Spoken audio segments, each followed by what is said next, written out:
Welcome back. What I have today to install is an air-fuel ratio gauge.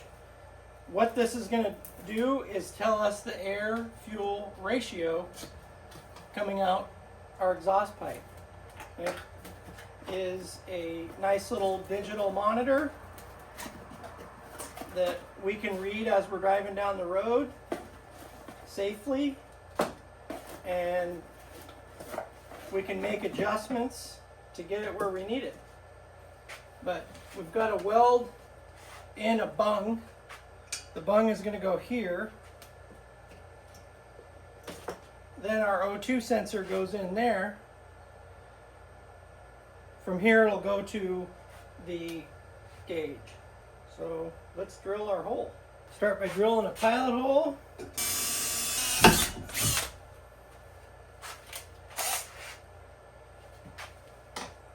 Now I've got some step bits.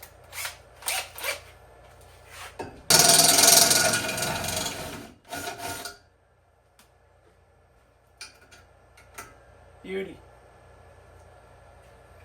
Now I'll clean that up.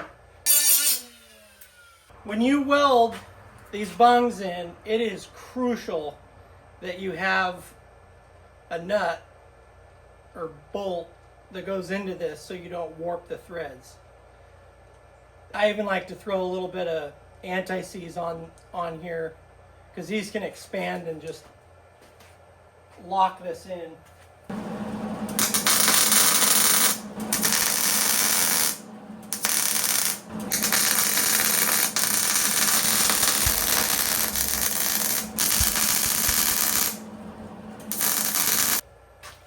I'm going to let that cool until I pull that bolt.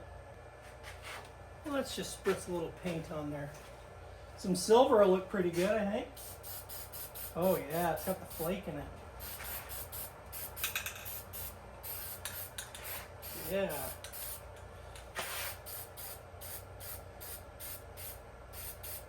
I probably should have cleaned up some of my slag, but I'm not gonna. Because we're in a hurry.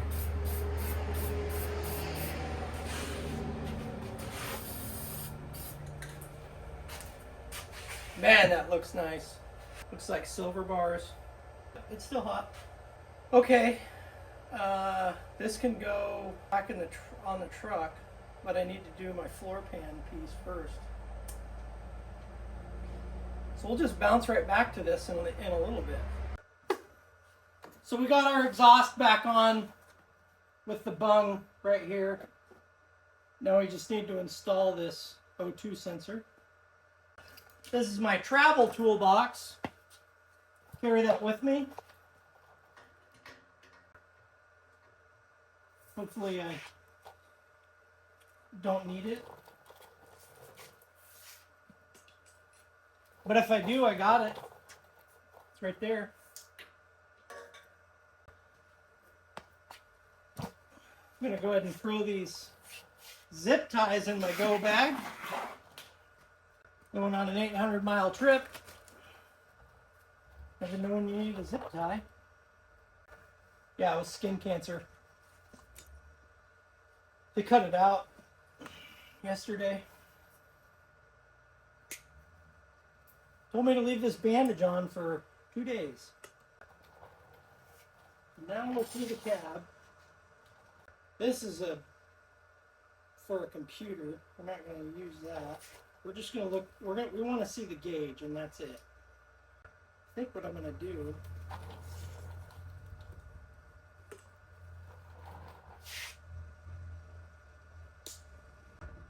I just need the power, so I'm going to eliminate this.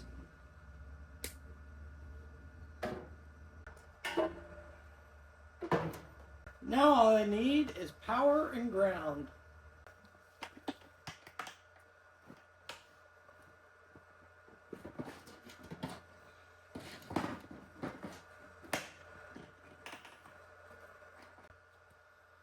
And this is what goes to our plug.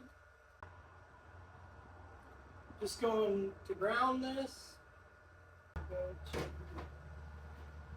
my bung O2 sensor. This goes into the back of the gauge. I need to mount this. I just don't know how I'm going to do it. I got to mount my transmission computer and this air-fuel ratio gauge, and I haven't decided where I'm going to put those things yet, but we're hooked up. Let's power it up and see what it does.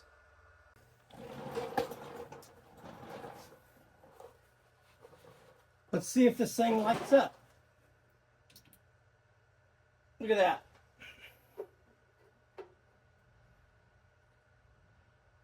Now we can go tune the carburetor. But next I've got to figure out where I'm going to put this, where I'm going to put the transmission computer.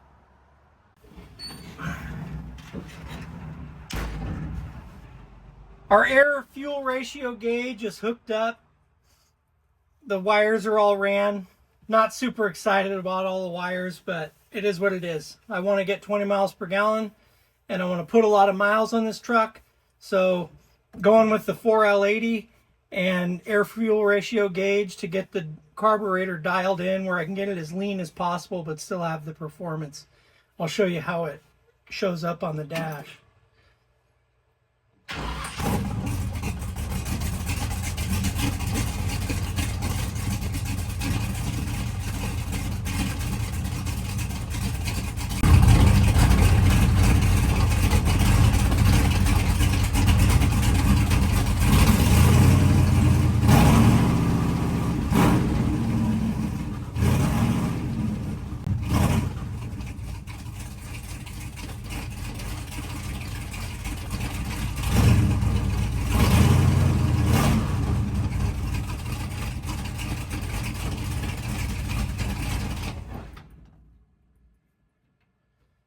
So now we have an air-fuel ratio gauge to tune the carburetor. There you have it. Thanks for watching.